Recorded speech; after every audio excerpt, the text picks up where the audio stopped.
Well, let's continue our listening practice, guys. Jadi hari ini kita lanjutkan latihan listening kita, listening yang terakhir ya, yaitu listening yang part C.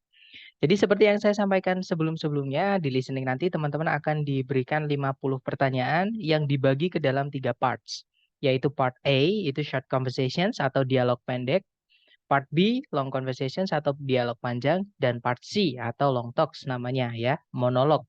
Nah, di monolog ini nanti teman-teman akan mendengarkan satu orang yang berbicara agak panjang seperti itu.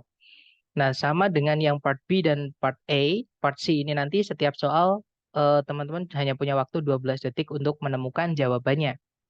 Nah, tipsnya sebenarnya tidak jauh dari part B ya, teman-teman. Jadi teman-teman nanti di listening part C ini kan dikasih 3 percakapan. Sisanya ya, maksudnya sisanya dari part B. Karena part B ini tidak konsisten jumlah soalnya, teman-teman. Jadi kadang ada yang cuma 6 soal, ada yang sampai 10 soal. Nah, nanti part C ini ngikut part B. Yang pasti di part C nanti ada 3 percakapan, ya. Nah, setiap percakapan nanti teman-teman akan mendengarkan satu orang yang berbicara agak panjang, biasanya menyampaikan tentang materi perkuliahan seperti itu, teman-teman. Atau eh, apa namanya? Pokoknya materinya itu nanti dibandingkan dengan part A dan part B itu lebih akademik, lebih berat gitu ya. Nah, tapi secara teknik penyampaian itu lebih gampang karena tidak ada dua orang, teman-teman. Tidak ada dua sudut pandang. Ya, jadi nanti tetap hanya ada satu orang saja seperti itu. Enaknya di part C itu. Mungkin gak enaknya nanti vocabnya agak tinggi-tinggi. Nah, tapi mirip kayak di part B, teman-teman. Ya, nanti sebelum dibaca, maksudnya sebelum orang yang ngomong itu teman-teman akan dibacakan dulu, entah itu topiknya apa, ya, atau kalau nggak gitu yang ngomong siapa. Nah, kalau nggak gitu apa namanya siapa. Jadi yang ngomong siapa, kalau nggak gitu topiknya apa, seperti itu. Atau kalau nggak gitu di kelas apa atau bidang apa, seperti itu. Nah, nanti teman-teman pahami flow-nya ya atau alurnya daripada kata-kata yang sulit. Pokoknya kalau teman, jadi kesalahan umum di member-member yang biasanya mengerjakan listening itu adalah kadang kalau menemukan kesalahan sulit itu stuck, teman-teman. Kayak kepikiran terus tadi apa ya artinya.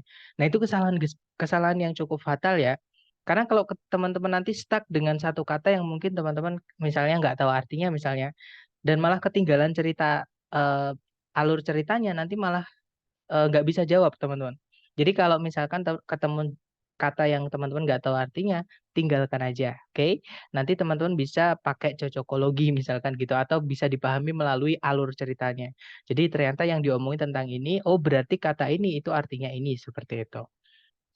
Nah, kemudian yang menjadi pertanyaan nanti itu lebih luas ya dibandingkan part A. Oke, jadi mirip kayak part B. Jadi nanti yang ditayangkan itu biasanya tentang setting. Jadi settingnya itu kira-kira kalau ada apa pembicaraan seperti itu settingnya di mana? Apakah di kelas kah, atau di ruang meeting kah, atau di eh, apa namanya convention hall kah, atau di lobby hotel kah dan sebagainya seperti itu. Nah, kemudian nanti selain menanyakan setting juga menanyakan detail-detail yang disampaikan, entah itu tentang topik, entah itu tentang pecahan informasi kecil yang dibicarakan dan sebagainya, ya. Dan biasanya di part C itu nanti penutupnya itu biasanya ada informasi yang sedikit banget, teman-teman, tapi itu nggak nyambung dengan materi yang dibacakan sama si pembicara. Tapi biasanya nanti itu ditanyakan seperti itu. Nah, sebelum ke latihan soal, mungkin ada yang mau ditanyain dulu dari teman-teman. Silahkan kalau ada pertanyaan, teman-teman.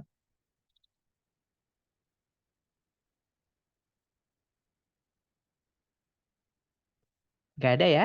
Baik. Sama seperti sebelum-sebelumnya, karena listening ini adalah skill atau keterampilan, maka teman-teman harus coba terampilkan ya. Dicoba dulu, jangan takut salah. Silahkan teman-teman. Now we will begin Part C with the first talk. Questions 39 through 42. Listen to a talk by a tour guide in the Everglades National Park. Today we're going to be taking a tram tour through part of the Everglades National Park.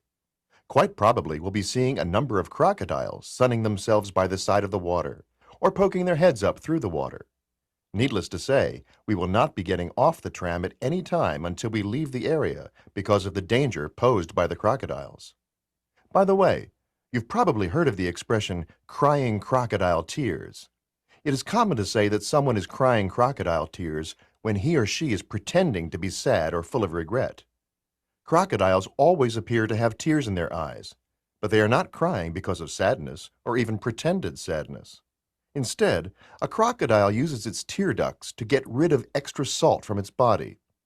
A crocodile does not sweat the same way that humans do and must get rid of extra salt through tears. So if you see a crying crocodile, do not think that it's feeling sad. It is basically sweating through its eyes. Look, over there on the right. There are two large crocodiles on the water's edge, right next to the fallen trees. You can get out your cameras and take pictures from here on the tram, but no, you cannot get off the tram to get any closer. Number 39. Where does this talk take place?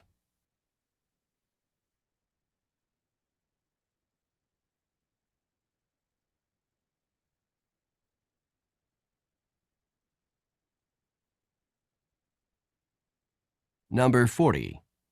What does the expression crying crocodile tears mean when it is used to describe humans?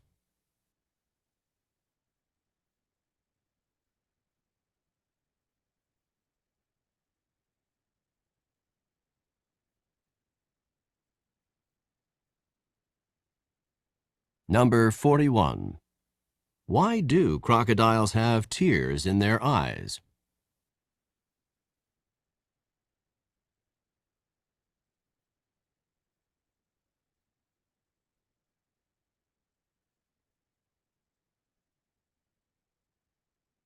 Number 42.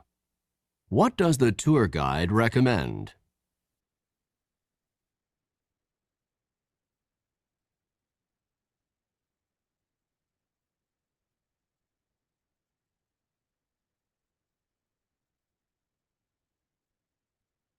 Oke, thumbs up. Boleh jawabannya teman-teman dikirim di chat ya. Sedapatnya dulu nanti kita bahas. Baik, ada jawaban, wah terpisah ya ini, ada jawaban Charlie Bravo. Baik, mari kita cek teman-teman. Kita dengarkan kembali dengan skripnya supaya mudah untuk kita bahas, oke? Silahkan teman-teman. Questions 39 through 42. Listen to a talk by a tour guide in the Everglades National Park.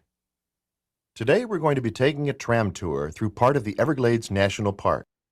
Quite probably we'll be seeing a number of crocodiles sunning themselves by the side of the water or poking their heads up through the water. Needless to say, we will not be getting off the tram at any time until we leave the area because of the danger posed by the crocodiles. By the way, you've probably heard of the expression crying crocodile tears. It is common to say that someone is crying crocodile tears when he or she is pretending to be sad or full of regret.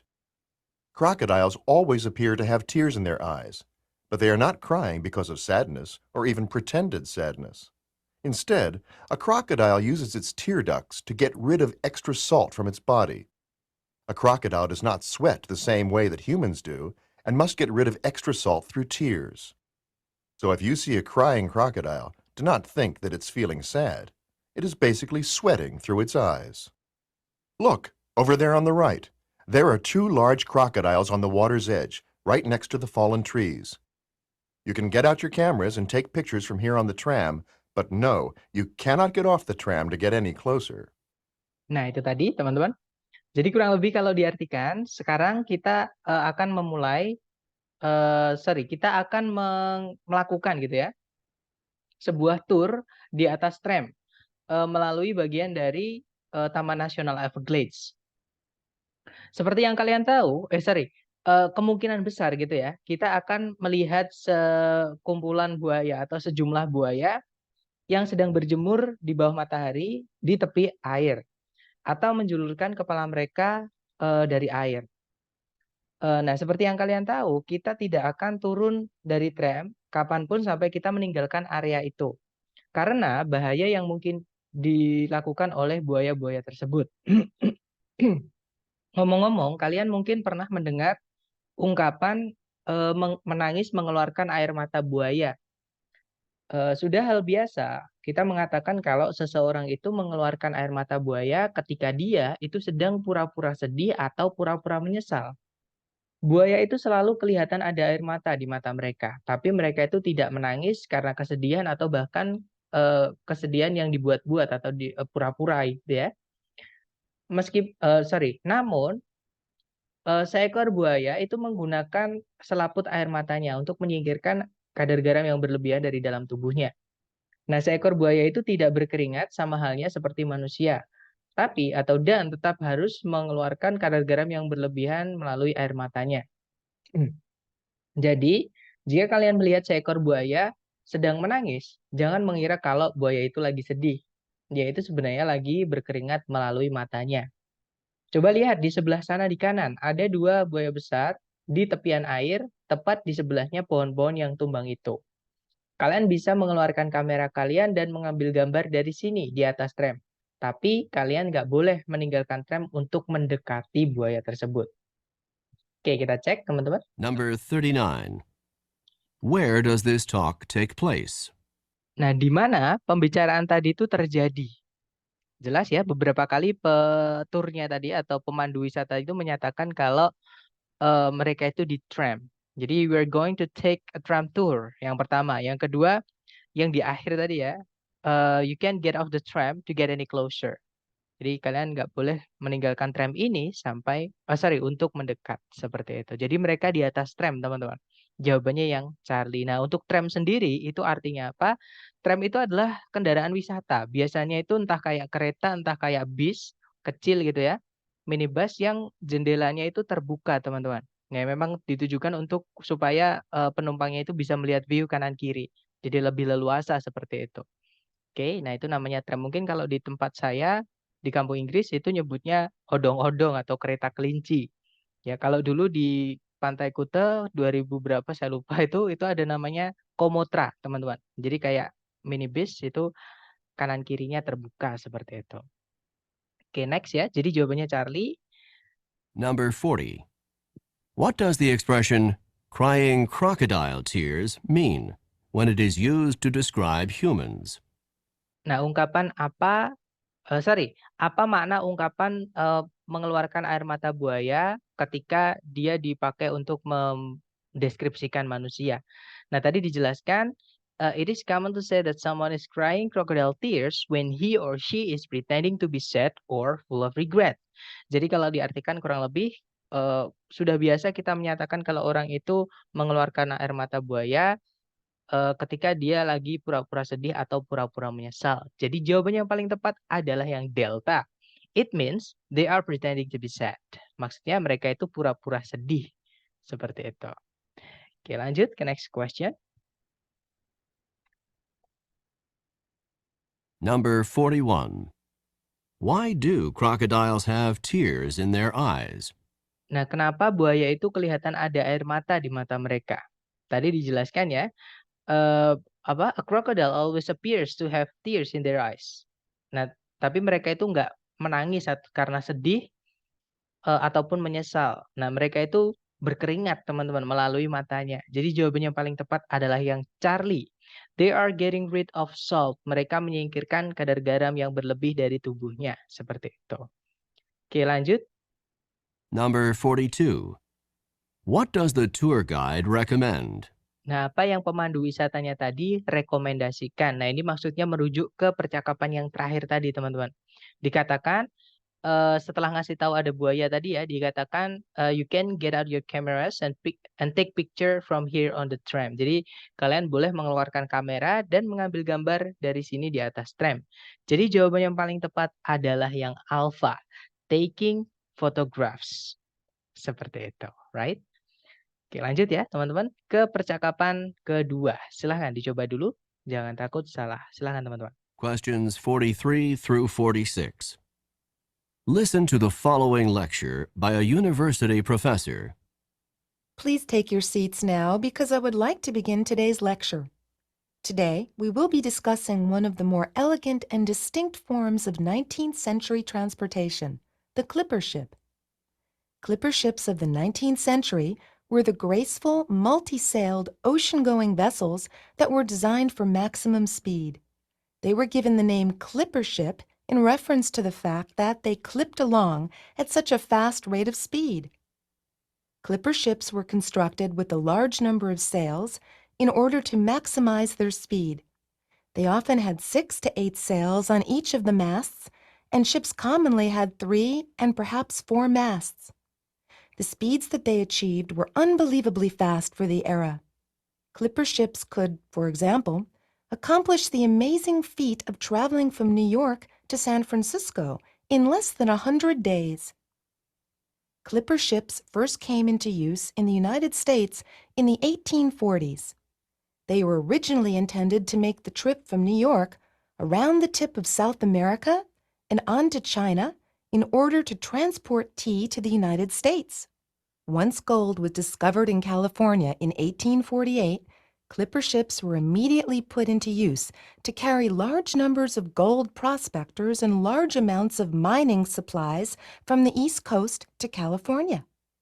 With the success of the American clipper ships, the British began their own fleet of clipper ships to transport goods from the far reaches of the British Empire. That's all for today's class. Don't forget that there's a written assignment due on Friday. Number 43. In which course would this lecture most probably be given?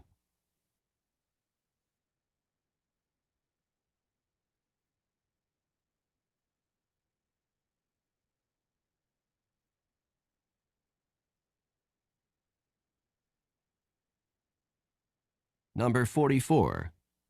What is the most likely meaning of the expression to clip along?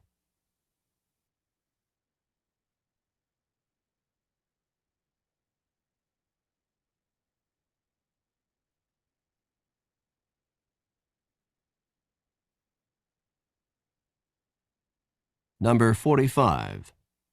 What were clipper ships first used for in the United States?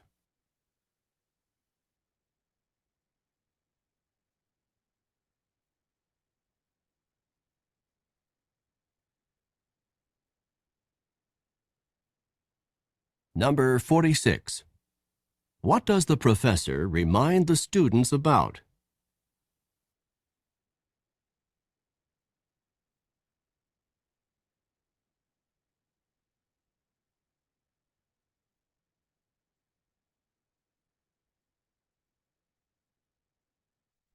Oke, thumbs up. Mungkin ada yang sudah nemu jawaban, boleh dikirim di chat. Dapatnya teman-teman dulu, silahkan. Sepertinya ketinggalan ya, nggak apa-apa. Oh, ternyata ada sepertinya teman-teman. Nah, skip, bravo Charlie. Mari kita cek, oke? Kita dengarkan kembali dulu dengan skripnya. Mari teman-teman. Questions 43 through 46. Listen to the following lecture by a university professor. Please take your seats now because I would like to begin today's lecture.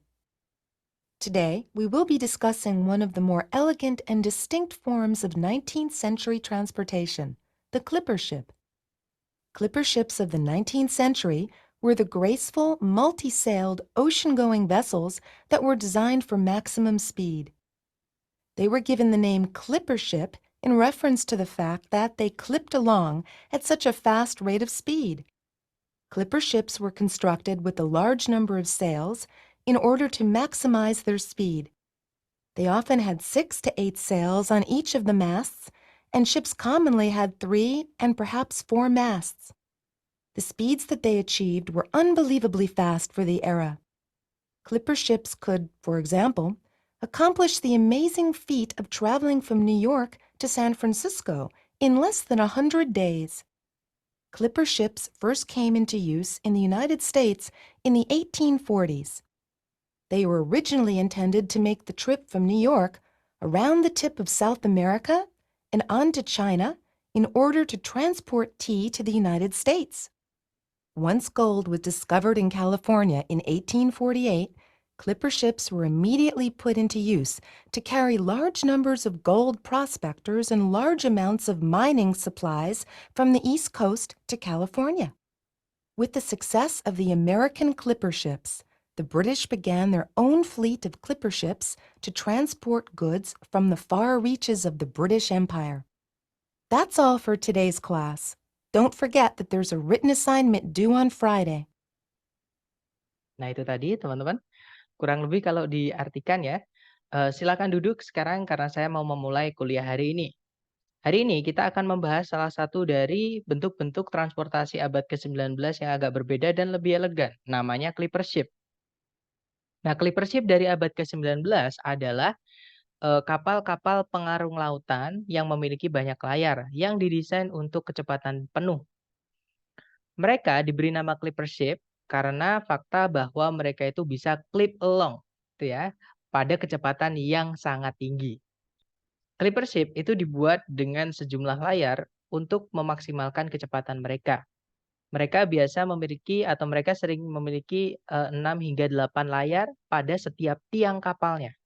Dan kapal-kapal pada waktu itu umumnya memiliki 3 sampai 4 tiang kapal. Nah, ini vocab yang mungkin nggak sering kita pakai ya, teman-teman. Nah, kecepatan-kecepatan yang mereka bisa capai itu sangat cepat di eranya. Clipper ship itu bisa contohnya menyelesaikan tugas menakjubkan untuk melakukan perjalanan dari New York hingga San Francisco dalam kurang dari 100 hari. Nah, clipper ship pertama kali dipergunakan di Amerika Serikat di tahun 1840-an. Mereka itu awal mulanya dimaksudkan untuk melakukan perjalanan dari New York, mengelilingi ujung dari Amerika Selatan, dan lanjut menuju Cina untuk mengangkut teh ke Amerika Serikat. Nah, pas emas ditemukan di California di tahun 1848, clipper ship itu kemudian segera dialihfungsikan untuk mengangkut sejumlah besar penambang emas dan sejumlah besar persediaan tambang dari pantai timur menuju California. Dengan keberhasilan clipper ship-nya Amerika, British atau orang-orang Inggris memulai perjalanan armada, maaf. Jadi memulai armada clipper ship mereka sendiri untuk mengangkut barang-barang dagangan dari tempat-tempat yang jauh dari kerajaan British Raya. Nah, itu saja yang bisa kita bahas hari ini. Jangan lupa kalau ada tugas tertulis yang paling lambat dikumpulkan hari Jumat. Nah, itu tadi teman-teman. Mari kita cek number 43. Number 43. In which course would this lecture most probably be given? Nah, di mata kuliah apakah kira-kira kuliah tadi diberikan gitu ya? Nah, tadi ngomongin tentang kapal, teman-teman. Kapal yang mengarungi lautan gitu ya. Nah, berarti jawabannya kapal di abad ke-19 gitu ya. Nah, ini kan yang alfa olahraga air. Nggak masuk akal, teman-teman. Karena kapalnya tadi bukan untuk olahraga ya, tapi untuk bisnis gitu, untuk mengangkut teh yang pertama, yang kedua untuk mengangkut para pencari emas seperti itu. Jadi lebih untuk pekerjaan seperti itu, bukan untuk sport. Jadi alfa bukan, teman-teman. Kalau Bravo fisika, nggak nyambung juga kan? Ngomongin tentang kapal di abad ke-19, hubungannya dengan fisika nggak ada ya tadi yang di percakapan tadi. Kalau yang Delta Psychology itu ngomongin tentang, kalau saya nggak salah ya, itu tentang mental manusia gitu. Pokoknya tentang sesuatu yang berhubungan dengan psikis. Sedangkan tadi yang dibahas adalah kapal di abad ke-19. Nah, yang paling tepat adalah American History. Karena tadi memang yang garis besarnya itu adalah clipper ship yang dipakai di Amerika di abad ke-19 seperti itu. Okay, next number 44. Number 44. What is the most likely meaning of the expression to clip along? Nah, apakah makna yang paling mendekati dari ungkapan to clip along? Nah, to clip along tadi disebutkan ketika kalau nggak salah ya kurang lebih itu they were given the name clipper ship in reference to the fact that they clip along at such fast rate of speed. Nah, kalau diartikan kurang lebih clipper ship itu diberi nama demikian karena mereka bisa clip along pada kecepatan yang tinggi. Nah, clip along juga tadi itu disebutkan ketika si pembicara itu membahas tentang kecepatannya clipper ship. Nah, teman-teman misalkan kalau nggak tahu kata to clip along artinya apa, cek aja yang paling mendekati tadi dibahas di sekitarnya to clip along, yaitu tentang kecepatan. Nah, di pilihan A, B, C, D yang mengandung kata cepat cuma satu, teman-teman, yaitu Bravo, to move fast. Nah, memang jawabannya adalah yang Bravo, ya. Jadi to clap along di konteks tadi itu adalah to move fast, seperti itu. Oke, next. Number 45. What were clipper ships first used for in the United States? Nah, apa kegunaan pertama kali dari clipper ship di Amerika Serikat? Nah, tadi kegunaan disebutkan ada 2 ya, teman-teman. Yang pertama adalah di tahun 1848. Sorry, 1840-an, bukan 48. Kalau 48 yang kedua. Nah, di tahun 1840-an, clipper ship itu pertama kali digunakan untuk melakukan perjalanan dari New York, mengelilingi ujung dari Amerika Selatan, lanjut ke Cina untuk mengangkut teh menuju Amerika Serikat. Nah, itu kegunaan pertama. Jadi jawabannya adalah yang Alpha, to bring tea from China, right? Nah, kegunaan kedua itu adalah ketika emas ditemukan di California di tahun 1848. Nah, terus clipper ship itu dialihfungsikan, teman-teman. Yang awalnya mengangkut teh dari Cina ke Amerika berubah menjadi mengangkut persediaan barang tambang sama pencari emas dari pantai timur menuju California. Nah, di sini yang ditanyakan adalah penggunaan pertama atau kegunaan pertamanya, yaitu mengangkut teh dari Cina. Jadi jawabannya yang Alpha. Ya, kalau yang Bravo itu juga salah. Ceritanya emasnya itu ditemukan di California, teman-teman. Sedangkan yang Bravo itu berbunyi untuk mengangkut emas menuju California. Lah, emasnya aja udah ditemukan di California, seperti itu. Jadi dari awal emasnya emang udah di California, bukan di tempat lain dibawa ke California. Nah, Bravo salahnya di situ, ya. Next, number 46. Number 46. What does the professor remind the students about? Nah, apa yang profesornya tadi ingatkan kepada para mahasiswanya. Nah, ini di akhir tadi, teman-teman. Jadi profesornya bilang, don't forget that there is a written assignment due on Friday. Jangan lupa kalau ada tugas tertulis yang paling lambat dikumpulkan hari Jumat, seperti itu. Nah, berarti jawabannya yang paling tepat itu adalah, mohon maaf teman-teman ya, saya lupa mengganti PPT-nya ini. Tapi kita bisa cek sebentar, di yang awal tadi ya. Nah, oh ternyata di sini juga, oh ya, yang ini sudah saya rubah teman-teman, maaf. Jadi jawabannya adalah yang Bravo ya, a quiz on Friday. Sorry, maaf teman-teman. Jawabannya harusnya yang Delta, teman-teman, harusnya adalah written assignment atau written homework gitu ya. Jadi PR yang tertulis, maaf, nomor 46 ini belum saya rubah atau tadi belum saya save gitu ya. Mohon maaf teman-teman. Number Oke, kita lanjut ke percakapan terakhir. Sama ya, jangan takut salah, dicoba dulu. Silakan teman-teman. Questions 47 through 50. Listen to the following talk by a drama coach to a group of actors. I know that some of you are feeling more than a little nervous about tonight's performance, and I want you to understand that this is quite a natural feeling. You are going to be on stage in front of a lot of people tonight, and it's normal to be experiencing some nerves. I would like to help you to understand these feelings and not let them interfere with your performance. What you are experiencing is called stage fright. Stage fright is the fear that develops before you give a performance in front of an audience. Stage fright is not experienced just by actors and actresses. It can also be experienced by musicians, athletes, teachers, anyone who performs in front of a group of people. It occurs before a performance when a performer is concerned about looking foolish in front of others. Just before tonight's performance, if you're feeling a bit tense, if your knees are shaking, if your stomach has butterflies in it, and if you are thinking about how bad your performance could be, then you have a major case of stage fright. To control stage fright, you can work to control both the physical reactions and the negative thoughts. To combat the physical reactions, you can try techniques such as deep breathing, muscle relaxation, or even just laughing to relieve some of the pressure. To combat the negative thoughts, you should force yourself to focus on what you have to do, rather than on what other people are going to think. That's all I have to say for now. I'll see you back here at 6 o'clock, because the performance starts at 8 o'clock. Just remember that if you begin to feel at all nervous, try some deep breathing to relax and focus your thoughts on the performance that you are about to give. See you this evening. Number 47. Who would probably not experience stage fright in their work?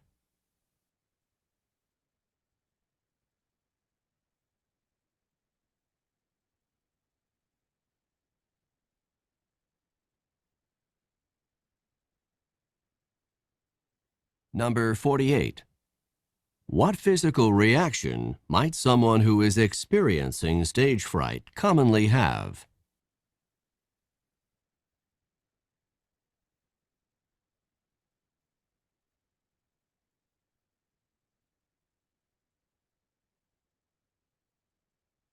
Number 49. How can someone combat the negative thoughts associated with stage fright?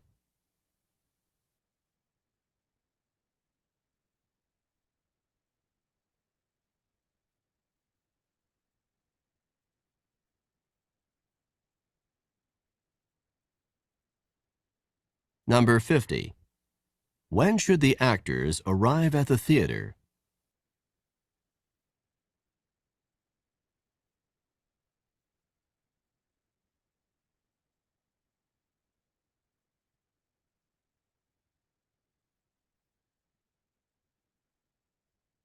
Baik, yang sudah nemu jawaban, boleh di-enter, teman-teman.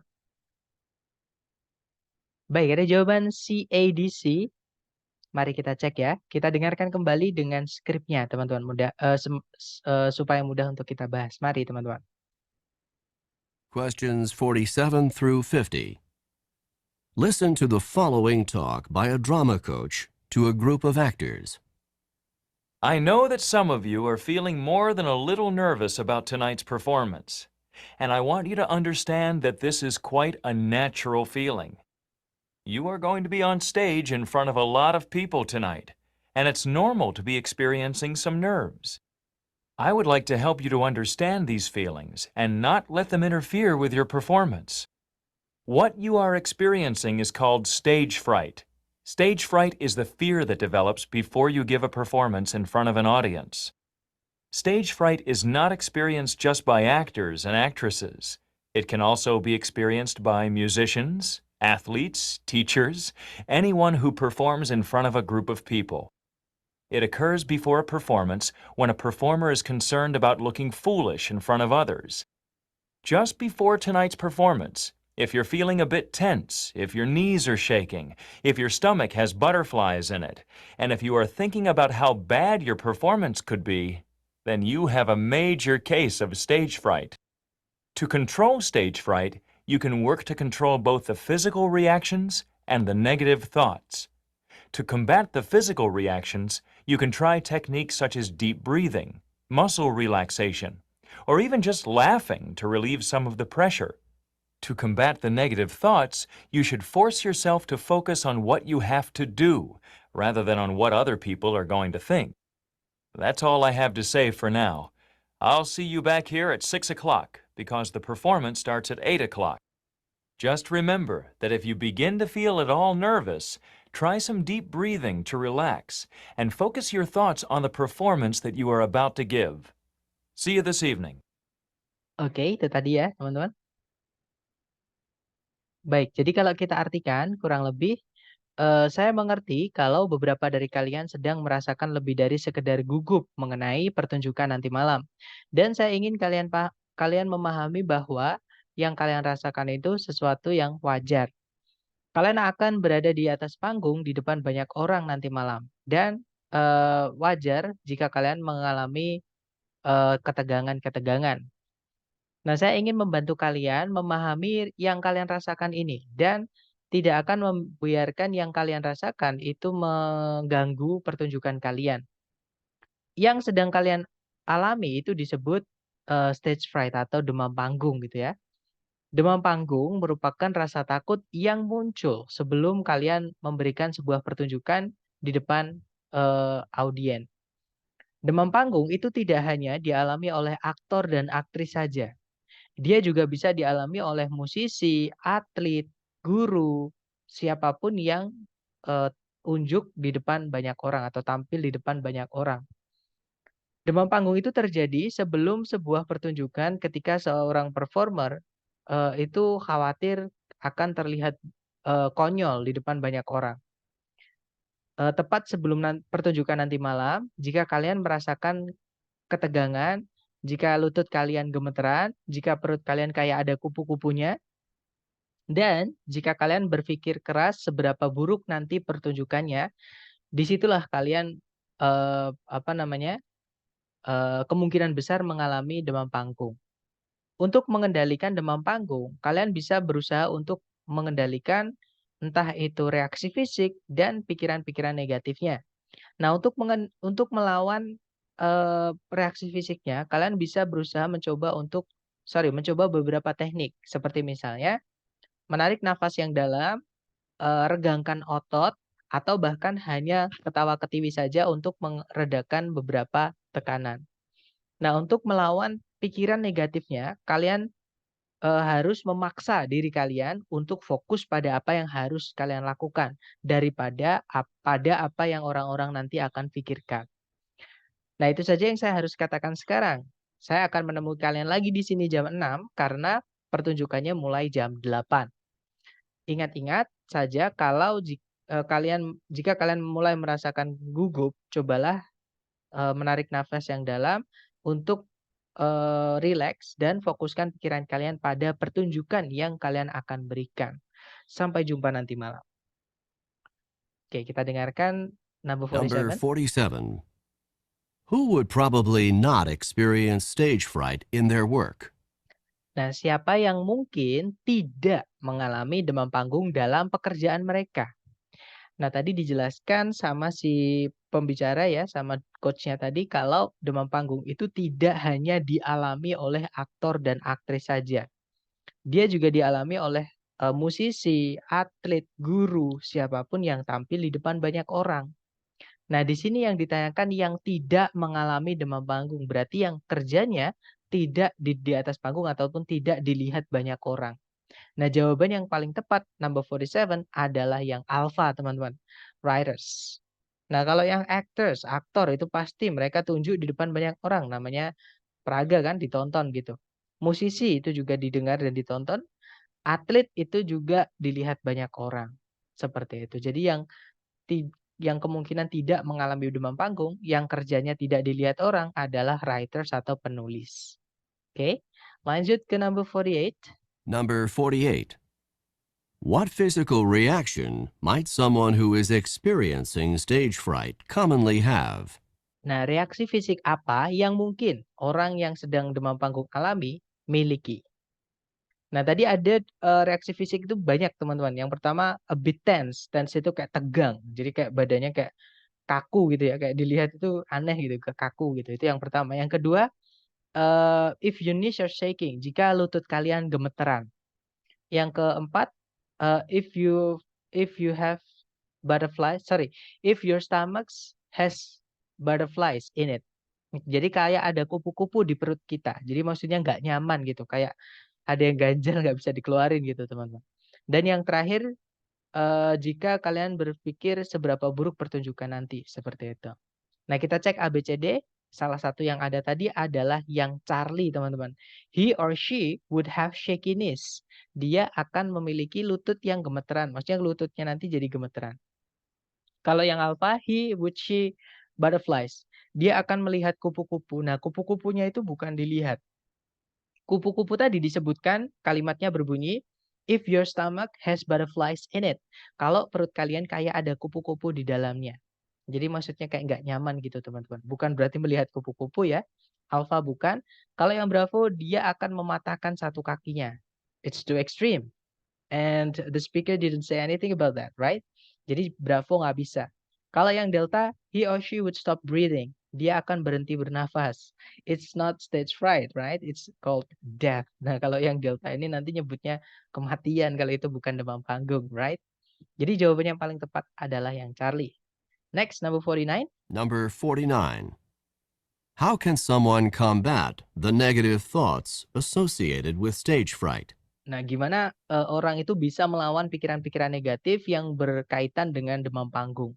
Nah, kalau yang pikiran negatif itu cuma satu tadi disebutkan. Oke, to combat the negative thoughts, you should force yourself to think, to focus on what you have to do rather than what other people are going to think. Jadi untuk melawan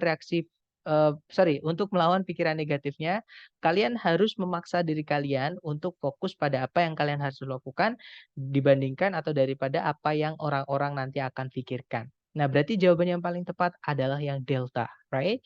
By focusing on what they need to do. Dengan berfokus pada apa yang mereka harus lakukan, seperti itu.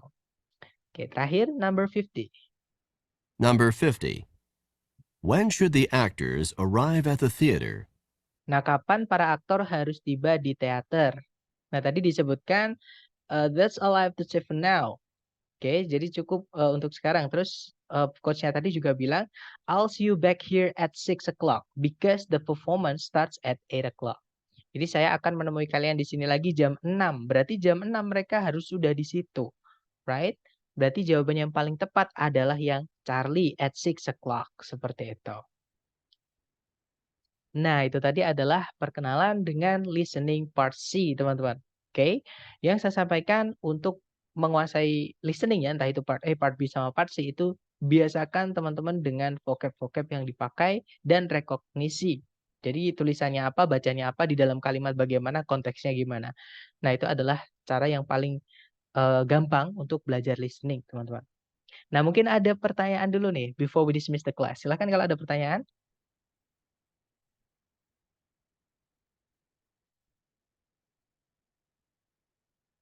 Aman ya, teman-teman? Baik, semangat teman-teman. I'll see you again next time. Last I say, Assalamualaikum warahmatullahi wabarakatuh, and thank you everyone. Have a good night.